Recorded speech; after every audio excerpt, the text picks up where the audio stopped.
പക്രു ചേട്ടനോ? ഇല്ല, ഞാൻ ചോദിക്കട്ടെ, ഇപ്പൊ ഹൈറ്റിൽ എന്താണ് ഞാൻ ഇപ്പോഴും ചിന്തിക്കും, ഹൈറ്റിലൊക്കെ എന്തിരിക്കും? നമുക്കൊരു അസുഖം വന്നാൽ തീരാവുന്നേ ഉള്ളൂ, ഈ ഹൈറ്റും വെയിറ്റും അല്ലെങ്കിൽ കളറും സൗന്ദര്യവും എല്ലാം. അതുകൊണ്ട് ഞാൻ അതൊന്നും നോക്കാറില്ല. പിന്നെ ഞാനിപ്പോൾ എൻ്റെ ഹെൽത്ത് നോക്കുന്നുണ്ട്, എൻ്റെ സൗന്ദര്യം സൂക്ഷിച്ച് നന്നായിട്ട് കൊണ്ടുപോകുന്നു. അത് ഈ ഒരു ഫീൽഡ് ആയതുകൊണ്ട് മാത്രം, പിടിച്ചു നിൽക്കാൻ വേണ്ടി മാത്രം ഞാൻ കൊണ്ടുപോകുന്നു. അത്ര. എന്തൊക്കെയാ ചെയ്യുന്നത്? നന്നായിട്ട് 2 നേരം കുളിക്കും. കുളിക്കും. 2 നേരം ഒന്നും കുളിക്കത്തില്ല ചേച്ചി, ഉള്ള കാര്യം പറയല്ല. മുടി നമ്മൾ ഡെയിലി കുളിച്ചു കഴിഞ്ഞാൽ നമ്മളെ മുടി കൊഴിയുമെന്ന് ഞാൻ പഠിച്ചു. അതുകൊണ്ട് ഞാൻ ആഴ്ചയിൽ, എനിക്ക് എന്നും കുളിക്കാൻ ഭയങ്കര ഇഷ്ടമാണ്. എന്നാൽ ആഴ്ചയിൽ 3 ദിവസം ഞാൻ തല കഴുകുള്ളൂ. പിന്നെ ഷൂട്ടിനൊക്കെ പോയിട്ട് വരണമെങ്കിൽ ഞാൻ മസ്റ്റായിട്ട് കഴുകും. കാരണം നമ്മൾ സ്പ്രേയും നമ്മൾ അത്രയ്ക്ക് തലയിൽ കെമിക്കൽ പോകുന്നതല്ലേ. അതുകൊണ്ട് ഞാൻ അങ്ങനെ വാഷ് ചെയ്യും. രാവിലെയും വൈകിട്ടൊന്നും നോക്കാറില്ല. പിന്നെ വീട്ടിൽ നിൽക്കുന്ന ഒരു ആഴ്ച ഫുള്ളും വീട്ടിൽ നിൽക്കുന്ന ദിവസങ്ങളാണെങ്കിൽ ആഴ്ചയിൽ 2 ദിവസം 3 ദിവസം മാത്രമേ ഞാൻ തല കഴുകൂ. നന്നായിട്ട് ഹോട്ട് ഓയിൽ ചെയ്ത് സ്പാ കൊടുത്ത് അങ്ങനെ. സ്പാ ഇന്ന് ചെയ്യുകയാണെങ്കിൽ ഞാൻ ഒരാഴ്ചത്തേക്ക് തല കഴുകത്തില്ല. നല്ല സ്മെല്ലല്ലേ ആ സ്പായുടെ മണം. എൻ്റെ പൊന്നെ, ഭയങ്കര സ്മെല്ല്, നല്ലതാ. എനിക്കങ്ങനെ മുടി ഭയങ്കരമായിട്ട് വളർന്നായിട്ട് തോന്നിയിട്ടുണ്ട്. എൻ്റെ മുടി ഇട്ടില്ല. ഓ, ഇതാണ് മുടിയുടെ രഹസ്യം. അല്ല, എനിക്ക് ഡെയിലി കുളിച്ചപ്പോൾ ഉള്ള പ്രശ്നം എന്ന് വെച്ചാൽ മുടി എന്നും കൊഴിയും. പ്രത്യേകിച്ച് ഞാൻ ഈ ട്രിവാൻഡ്രത്ത് വഴയില താമസിച്ചപ്പോൾ അവിടെ വെള്ളം ഇച്ചിരി മോശമല്ലേ. അപ്പോൾ എനിക്ക് മനസ്സിലായി കിണറ്റിലെ വെള്ളവും പൈപ്പിൽ നിന്ന് പറഞ്ഞ വെള്ളത്തിലും വ്യത്യാസം എന്താണെന്ന്. അതുകൊണ്ട് ഞാനിപ്പോൾ ആഴ്ചയിൽ 3 ദിവസം തല കഴുകും, ദിവസം 2 നേരം മേല് കഴുകും. അങ്ങനെയൊക്കെ 3 നേരം കിട്ടണമെങ്കിൽ അങ്ങനെ. പിന്നെ നല്ല ഭക്ഷണങ്ങൾ കഴിക്കും, നന്നായിട്ട് വെള്ളം കുടിക്കും. 3 ലിറ്റർ വെള്ളമെങ്കിലും കുടിക്കാൻ ഞാൻ ശ്രമിക്കും. അല്ലെങ്കിൽ അമ്മ കുടിപ്പിക്കും, അമ്മ ഉണ്ടെങ്കിൽ അമ്മ കുടിപ്പിക്കും, ചേച്ചി കുടിപ്പിക്കും. ഇവർ 2 പേരാണ്. എനിക്ക് 2 അമ്മമാരാണ് കേട്ടോ, ചേച്ചിയും. ഞാൻ ഇതുവരെ ഞാൻ പറഞ്ഞിട്ടില്ല ഒരിടത്ത്. അവൾ കേൾക്കുമ്പോൾ ഭയങ്കര സന്തോഷം തോന്നും. 2 അമ്മമാരാണ്, അമ്മയും മാളും. മാളു എന്ന് പറയുമ്പോൾ എന്നെക്കാൾ 2 വയസ്സിന് മൂത്തതാണ്. അവൾ എനിക്ക് അമ്മയെ പോലെ. അവള് ശകാരിക്കുകയും ചെയ്യും, സ്നേഹിക്കുകയും ചെയ്യും. സ്നേഹിക്കാൻ അവൾക്ക് അങ്ങനെ അറിയില്ല. സ്നേഹം കാണിക്കുന്നത് എങ്ങനെ അറിയാമോ? അത് ചെയ്യ്, ഇത് ചെയ്യ്, എടി അങ്ങനെ ചെയ്യ്, ഇത് കഴിക്കുക കൊച്ച്, ഇത് ചെയ്യ്, അങ്ങനെ എന്ന് പറഞ്ഞാൽ നല്ലത് പറഞ്ഞുതരും. മനസ്സിലായില്ല? അങ്ങനെ. അല്ലാതെ മക്കളെ മോളെ ഒന്നും എന്നെ വിളിക്കാറില്ല, ഉമ്മ പോലും തരാറില്ല എൻ്റെ ചേച്ചി എനിക്ക്. ഇതുവരെ എനിക്കൊരു ഉമ്മ വന്നിട്ടില്ല. പക്ഷെ എനിക്കറിയാം അവൾക്ക് എൻ്റെ ജീവനാണെന്ന്. എനിക്ക് എൻ്റെ പ്രാണനാണ്.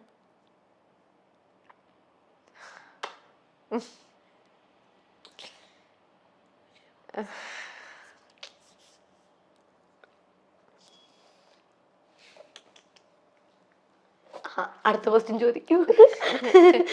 അല്ല, ശരിക്കും അമ്മ, ചേച്ചി, അച്ഛൻ, ചേച്ചിയുടെ ഹസ്ബൻഡ്, എനിക്ക് ഞാൻ പറഞ്ഞ ചേട്ടന്മാരില്ലാന്ന്. ചേട്ടൻ എനിക്ക് സ്വന്തം ചേട്ടനാ. ഇതുപോലൊരു ചേട്ടനെ ഒരിക്കലും ആർക്കും കിട്ടത്തില്ല. അത്ര നല്ല ചേട്ടനാണ് എൻ്റെ ചേച്ചിക്ക് കിട്ടിയിരിക്കുന്നത്. എന്നെ ഷൂട്ടിനും ഇനാഗുറേഷനും എല്ലായിടത്തും കൊണ്ടുപോകുന്ന ഒരു വ്യക്തിയാണ് ചേച്ചിയുടെ ഹസ്ബൻഡ്. പുള്ളിയുടെ ജോലി പോലും കളഞ്ഞിട്ടാണ് എന്നെ കൊണ്ടുപോകുന്നത്. പാവമാണ്, ഭയങ്കര പാവമാണ്, നല്ല മനുഷ്യന്. പിന്നെ ദേവൻ, ചേച്ചിയുടെ മോൻ. ഇവരാണ് എൻ്റെ ലോകം. ഇവർക്ക് വേണ്ടിയാണ് കുട്ടി. ഇല്ല, ഇതിപ്പോ ശരിയാവും, ഇപ്പൊ ശരിയാവും, ഇപ്പൊ ശരിയാവും, ഇപ്പൊ ശരിയാവും. ഓക്കെ ആയി. ഞാൻ ഇങ്ങനെയാണ്. എന്തൊരു നല്ല കുട്ടിയത്, എന്തൊരു നല്ല മനസ്സാത്. അനുവിന് വേണ്ടിട്ട് ഞാൻ പറയാം. അനുവിന്റെ ചേച്ചി അനുവിനെ ഇനി കാണുമ്പോ ഇതുപോലെ കെട്ടിപ്പിടിച്ച, എവിടെ ഉമ്മ വേണ്ടേ? ഇവിടെ ഞാൻ എന്റെ ലിപ്സ്റ്റിക് വെച്ച് തരട്ടെ? ലിപ്സ്റ്റിക് ആവോ? ലിപ്സ്റ്റിക് ഇട്ടിട്ടുണ്ട് ഞാൻ. ഇതുപോലെ ചേച്ചി ഓടി വന്ന് കെട്ടിപ്പിടിച്ചൊരു ഉമ്മ കൊടുക്കും കേട്ടോ, തരും. അപ്പൊ എനിക്ക് താങ്ക്സ് തരണം. എനിക്ക് അപ്പൊ കാണുമ്പോ ഉമ്മ തരണം. വിളിച്ചു പറഞ്ഞാ പോരെ, എനിക്കപ്പൊ 2 ഉമ്മ തരണം. ചേച്ചി തന്ന ഉമ്മ എനിക്ക് പറഞ്ഞ, എനിക്ക് അത് വേണം കേട്ടോ. എന്ത് നല്ല സ്വീറ്റ് ആയിട്ടുള്ള കുട്ടിയാ. ഇതിനെ ആർക്കാ ഇഷ്ടമല്ലാതെ വരണേ? ഇതിനെ കൂടെ കൂട്ടിക്കൊണ്ട് പോവാൻ ആർക്കും തോന്നില്ലേ? എന്റെ കൂടെ വരുന്നോ? എന്റെ കൂടെ എന്റെ വീട്ടിൽ കൊണ്ടുപോവായിരുന്നു ഞാൻ. ഇതിനെ ഇപ്പൊ എങ്ങനെ ആര്യ ആയിക്കോട്ടെ, പിന്നെ മുമ്പ് പറഞ്ഞ ആതിര. അയ്യോ, എന്റെ ലിപ്സ്റ്റിക് ഉണ്ടോ? കുഴപ്പമില്ല. ബ്ലഷ് ആയിട്ട് അവിടെ കിടന്നോളൂ, ചെന്നിട്ട് കുളിക്കാനുള്ളതാ. അല്ല, എങ്ങനെ ഇതിനെ ഇഷ്ടപ്പെടാതിരിക്കുന്നതെന്ന് ഇപ്പൊ നിങ്ങക്ക് മനസ്സിലായില്ലേ? സ്റ്റാർ മാജിക്കിലൊക്കെ ചെയ്യുന്നതും ഇങ്ങനെ ഈ ഓടിച്ചാടി ബഴ പഠിച്ച് പിടിപിടി നടക്കണതൊക്കെ ജെന്യുവൻ ആയിട്ടുള്ള അനുവാണ് അല്ലേ? ഇങ്ങോട്ടാ. എന്തൊരു സ്വീറ്റാ. അനു ശരിക്കും അനുവിനെ കാണുമ്പോ അനു ഇതൊന്നും ഫേക്ക് അല്ല, അനുവിന്റെ ഒറിജിനൽ ആണ് അനു ചെയ്യുന്നതും. അങ്ങനെ പറയല്ലേ, എന്താ കരച്ചിൽ വരും. പോട്ടെടാ, നീ ഒറിജിനലാ. സംസാരിക്കാം, നമുക്ക് വേറെ സംസാരിക്കാം. അനുവിനെ ഇപ്പൊ ബിഗ് ബോസിൽ നിന്ന് വിളിച്ച് ഞാൻ പോവും? ബിഗ് ബോസ് വിളിച്ചു കഴിഞ്ഞാൽ പറ്റുമോ അനുവിന്? നമുക്ക് പറ്റാത്ത എന്താ ഉള്ളേ? അങ്ങനെയല്ല, ഇത്രയും തൊട്ടാവാടിയാണ്. അത് ഇപ്പൊ പറഞ്ഞിട്ട് കാര്യമില്ലല്ലോ. ഇപ്പൊ ബിഗ് ബോസിൽ പോയി കഴിഞ്ഞു കഴിഞ്ഞാല് അവിടെ ഇപ്പം നമ്മളായിട്ട് നിക്കുക എന്നുള്ളതാണ് ഏറ്റവും. അഭിനയിച്ച് നിൽക്കുക, എത്ര അഭിനയിച്ച് നിന്നാലും നമ്മൾ തനി സ്വഭാവം അറിയാൻ പറ്റും. അതുകൊണ്ട് അഭിനയിച്ച് നിന്നിട്ട് ഒരു കാര്യമില്ല. അവിടെ ചെന്ന് കഴിഞ്ഞാൽ ദേഷ്യപ്പെടേണ്ട അടുത്ത് ദേഷ്യപ്പെടും, കരയേണ്ട അടുത്ത് കരയും, നമ്മൾ സംസാരിക്കേണ്ടടുത്ത് സംസാരിക്കും, അത്രേ ഉള്ളൂ. ചിരിക്കേണ്ടടുത്ത് ചിരിക്കും, കൊഞ്ചിക്കേണ്ടടുത്ത് കൊഞ്ചിക്കും, അത്രയൊക്കെ ഉള്ളൂ. എന്താ ഞാനൊരു കാര്യം പറയട്ടെ, വിശ്വസിക്കോ ഇല്ലയോ എന്നൊന്നും അറിയില്ല. എന്റെ അടുത്ത് ഇന്നലെ രാത്രിക്കാണ് പറയണത് ഇന്ന് അനുവിന്റെ ഇന്റർവ്യൂ ഉണ്ടെന്ന് ഇവിടെ. അപ്പൊ ഇന്ന് രാവിലെ ഞാൻ എന്റെ സ്വപ്നത്തിൽ കണ്ടത് എന്താണെന്നറിയോ? അനു ഇങ്ങനെ ബിഗ് ബോസില് ട്രോഫി ഒക്കെ പിടിച്ച് പോകുന്നതിന് മുന്നേ ട്രോഫിയോ? എന്താ പോകുന്നതിന് മുമ്പേന്നോ? അങ്ങനെയല്ല, എന്നോട് ഇന്റർവ്യൂ എന്ന് പറഞ്ഞു കഴിഞ്ഞപ്പോ നമ്മള് ഇപ്പൊ കൊറേ ആൾക്കാരുടെ ഇതൊക്കെ പറയണ്ട, അതൊന്നും പറയണ്ട. എന്നാ വേണ്ട, അവിടെ ഉണ്ടെന്ന് അങ്ങ് പറഞ്ഞാ ആണോ? അങ്ങനെ വിചാരിച്ച ഞാൻ പക്ഷെ സ്വപ്നത്തിൽ കണ്ടത് അങ്ങനെയല്ല. പോയില്ലേ ട്രോഫി കിട്ടുള്ളൂ, ചെന്നുണർത്താം അനു ട്രോഫി തരുന്നുണ്ടോ? അല്ല, ഞാൻ സ്വപ്നം കണ്ടതാ. അനുവിന് ഇങ്ങനെ അനു വിജയിച്ചു ഈ പ്രാവശ്യത്തെ ഇതില് അനു വിന്നർ എന്നും പറഞ്ഞുകൊണ്ട് ലാലേട്ടൻ ഇങ്ങനെ പറയുന്നത്. എന്നിട്ട് ലാലേട്ടൻ അനുവിന്റെ കൈ, അനുവാണ് ഈ പ്രാവശ്യത്തെ സീസൺ 7 7 പണിയിൽ നിന്ന് വിജയിച്ചതെന്ന് ഇങ്ങനെ പറയുന്നത് ഞാൻ അതാണ് കണ്ടത്. അങ്ങനെ ഞാൻ വിൻ ചെയ്യണമെങ്കിൽ അന്ന് വിൻ ചെയ്ത് ഞാൻ എവിടെയാണോ ഷൂട്ട് എന്നൊക്കെ അറിയില്ല, അവിടുന്ന് ഞാൻ കൊച്ചിയിൽ വന്നിട്ട് ഞാൻ ചേച്ചിയുടെ വീട്ടിൽ വരും. സത്യം? ആ ട്രോഫിയും കൊണ്ട്. വാക്ക് ഉറപ്പാണ്. ഇന്റർവ്യൂ തരുമോ? വെളുപ്പിനെ കാണുന്ന സ്വപ്നം ഫലിക്കും എന്നാണ്. ഞാൻ ഇത് കണ്ടത് വെളുപ്പിനെയാണ്. നമുക്ക് നോക്കാം. അപ്പൊ ആദ്യം നീ പോവോ ഇല്ലയോ എന്ന് പോലും ഉറങ്ങിയിട്ടില്ല, അതിനെ പറ്റി ചിന്തിച്ചിട്ടില്ല.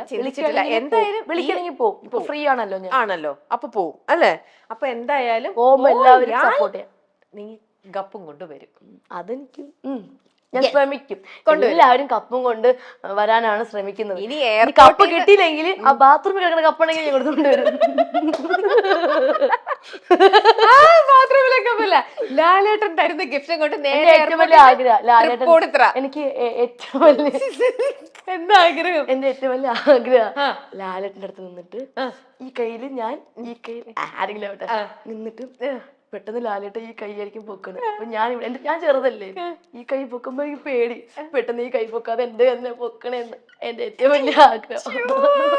അപ്പൊ അനുവിന് ഇപ്പത്തെ ഈ ഒരു സോഷ്യൽ മീഡിയ ഇതില് ഈ കയ്യിൽ അനുവിന്റെ കൈ ലിഫ്റ്റ് ആണ്, ഇപ്പഴത്തെ കയ്യിൽ ആരാവണം? അനുവിന്റെ ഒരു ടൈറ്റ് ആയിട്ട് ഒരു കോമ്പറ്റീറ്റർ ആയിട്ട് അവിടെ സ്റ്റാർ മജി കയറി വരും. അവിടെ ബിഗ് ബോസ് നന്നായിട്ട് പെർഫോമൻസ് ചെയ്യുന്ന കണ്ടന്റ് കൊടുക്കുന്ന ആള് എന്നെ ആയിരിക്കണം ഇവിടെ. എന്നാലും ആരൊക്കെ ഇപ്പത്തെ ഈ സോഷ്യൽ മീഡിയയിൽ തരംഗമായിട്ട് രേണു സുധി ഭയങ്കര തരംഗമായിട്ട് നിക്കില്ല ഇപ്പത്തെ സോഷ്യൽ മീഡിയയില്. രേണു ആണോ?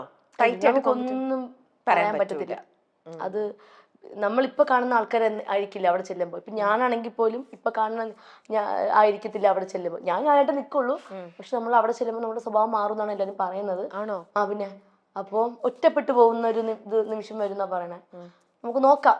എന്തായാലും ഞാൻ വെളുപ്പങ്കാലെ കണ്ട സ്വപ്നം അത് ഫലിക്കും. അതില് തന്നെ ഞാൻ എയർപോർട്ടിൽ നിന്ന് ഞാൻ നോക്കി നിൽക്കും. ഞാനന്ന് ഷൂട്ടിങ് ചെയ്യില്ല. ഞങ്ങളോട് അറിയുമല്ലോ, എയർപോർട്ടിൽ നിന്ന് നേരെ വന്ന വഴി തൃപ്പൂണിത്തുറയ്ക്ക് വന്നില്ലെങ്കിൽ അത് ശരിയാണല്ലോ, എന്തായാലും വിളിക്കും. ഈ കൈ ലിഫ്റ്റ് ചെയ്യുന്നത് അത് അനുക്കുട്ടിയുടെ തന്നെയായിരിക്കും. ഈ രണ്ടാമതുള്ളത് ആരുടെയാന്നേ ഉള്ളൂ ഇനി അറിയാനുള്ളത്. അത് നമുക്ക് കാത്തിരിക്കാം. നന്നായിട്ട് ഹാർഡ് വർക്ക് ചെയ്യുന്ന ആരെങ്കിലും ആയിരിക്കും. നമുക്ക് നോക്കാം അതാരാണെന്ന്. എന്തായാലും എന്റെ അനുക്കുട്ടിക്ക് എല്ലാവിധ പ്രാർത്ഥനകളും സ്നേഹങ്ങളും എല്ലാ ആശംസകളും ഒരുപാട് കേട്ടോ. അത് തന്നെ. കൊടുക്കല്ലേട്ടാ. അയ്യോ, അപ്പൂസിന് ഇത് കൊടുക്കാനോ? അപ്പൂസ് അങ്ങ് നിന്ന് അപ്പൂസ ഇവിടെ വന്നിരിക്കുന്നു. അപ്പൂസിനെ ഏരിയയിലേക്ക് പോലും കൊടുക്കണ്ട ഉമ്മയും കാര്യങ്ങളൊന്നും.